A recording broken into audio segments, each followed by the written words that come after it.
നമസ്കാരം. സംസ്ഥാന രാഷ്ട്രീയത്തിൽ വലിയ കോളിളക്കം സൃഷ്ടിച്ചുകൊണ്ട് മാസപ്പടി വിഷയവുമായി ബന്ധപ്പെട്ട കള്ളപ്പണം വെളുപ്പിക്കൽ കേസിൽ ഇഡി അന്വേഷണം കൂടുതൽ നിർണായകമായിട്ടുള്ള വിവരങ്ങളിലേക്ക് ഇപ്പോൾ കടക്കുകയാണ്.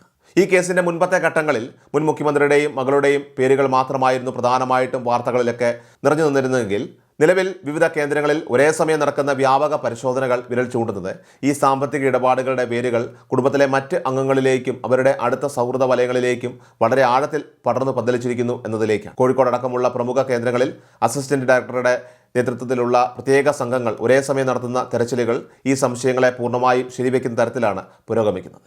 മുൻമന്ത്രി മുഹമ്മദ് റിയാസുമായി അടുത്ത വ്യക്തിബന്ധവും രാഷ്ട്രീയ സൗഹൃദവുമുള്ള പ്രമുഖരുടെ വസതികളിലും സ്ഥാപനങ്ങളിലുമാണ് അന്വേഷണ ഏജൻസികൾ ഇപ്പോൾ പ്രധാനമായിട്ടും ശ്രദ്ധ കേന്ദ്രീകരിച്ചിരിക്കുന്നത്.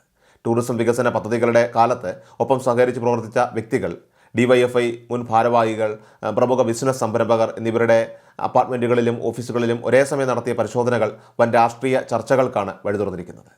എക്സാലോജി കമ്പനിയിൽ നിന്ന് കൈമാറ്റം ചെയ്യപ്പെട്ടതായിട്ട് പറയപ്പെടുന്ന വൻ തുകയുടെ സാമ്പത്തിക സ്രോതസ്സും അതിൽ നിന്ന് വിവിധ ആളുകളിലേക്ക് ഒഴുകിയ പണത്തിൻ്റെ യഥാർത്ഥ ലക്ഷ്യസ്ഥാനങ്ങളും കണ്ടെത്തുന്നതിനാണ് ഉദ്യോഗസ്ഥർ ഇപ്പോൾ പ്രഥമ പരിഗണന നൽകുന്നത്. അന്വേഷണ സംഘത്തിന് ലഭിച്ച ഡയറി കുറിപ്പുകളും മറ്റ് നിർണായക മൊഴികളുമാണ് നിലവിലെ റെയ്ഡുകളിലേക്ക് വഴിതെളിച്ചതെന്നാണ് പുറത്തുവരുന്ന സൂചനകൾ.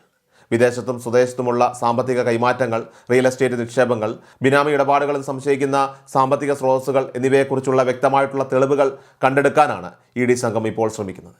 അധികാരവും ഭരണസ്വാധീനവും ഉപയോഗിച്ച് സാമ്പത്തിക ക്രമക്കേടുകൾ നടന്നിട്ടുണ്ടോ എന്നും അത്തരം കള്ളപ്പണം ഒളിപ്പിക്കാനായിട്ട് അടുത്ത സുഹൃത്തുക്കളുടെ അക്കൗണ്ടുകളോ ബിസിനസ്സുകളോ ഉപയോഗിച്ചിട്ടുണ്ടോ എന്നും ഉദ്യോഗസ്ഥർ വളരെ സൂക്ഷ്മമായിട്ട് പരിശോധിച്ചു വരികയാണ്. മുൻ ഭരണപക്ഷത്തിന് കടുത്ത പ്രതിസന്ധി സൃഷ്ടിക്കുന്ന രീതിയിലാണ് കേസിലെ പുതിയ സംഭവ വികാസങ്ങൾ മുന്നേറുന്നത്. മുൻ പ്രതിപക്ഷം വിഷയത്തിൽ രൂക്ഷമായ ആരോപണങ്ങളുമായിട്ട് രംഗത്തെത്തുമ്പോൾ അന്വേഷണ ഏജൻസികളുടെ നീക്കം കേവലം രാഷ്ട്രീയ പ്രേരിതമാണെന്ന പ്രതിരോധമാണ് മുൻ ഭരണകൂടവും പാർട്ടി നേതൃത്വവും ഉയർത്തുന്നത്. എന്നാൽ ആരോപണ വിധേയരുടെ അടുത്ത സൗഹൃദ വലയത്തിൽ ഉള്ളവരുടെ വീടുകളിൽ നിന്നും സ്ഥാപനങ്ങളിൽ നിന്നുമൊക്കെ തന്നെ സാമ്പത്തിക ഇടപാടുകളുടെ പുതിയ തെളിവുകളും രേഖകളും കണ്ടെത്തുന്ന സാഹചര്യത്തിൽ പൊതുസമൂഹത്തിന് മുന്നിൽ ഇതേക്കുറിച്ച് വ്യക്തമായ വിശദീകരണം നൽകുക എന്നത് മുൻ സർക്കാരിനെ സംബന്ധിച്ച് അത്ര എളുപ്പമാകില്ല.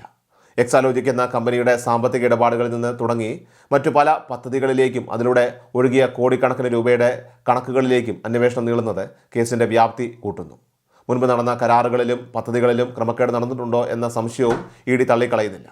അടുത്ത ബന്ധുക്കളുടെയും അവരുടെ ബിസിനസ് പങ്കാളികളുടെയും പേരിൽ നടന്നിട്ടുള്ള സ്വത്ത് വിവരങ്ങളും സാമ്പത്തിക ട്രാൻസാക്ഷനുകളും വിശദമായി വിശകലനം ചെയ്ത് വരും ദിവസങ്ങളിൽ കൂടുതൽ പേരെ ചോദ്യം ചെയ്യാനാണ് അന്വേഷണ സംഘം ഇപ്പോൾ തയ്യാറെടുക്കുന്നത്. മൊത്തത്തിൽ നോക്കുമ്പോൾ കേവലം ഒരു കമ്പനിയുടെ സാമ്പത്തിക തർക്കങ്ങൾക്കപ്പുറം സംസ്ഥാനത്തെ ഏറ്റവും ഉയർന്ന രാഷ്ട്രീയ നേതൃത്വത്തെ തന്നെ നേരിട്ട് സംശയനിഴലിലാക്കുന്ന വൻ സാമ്പത്തിക ആരോപണമായി ഇത് മാറിയിരിക്കുകയാണ്.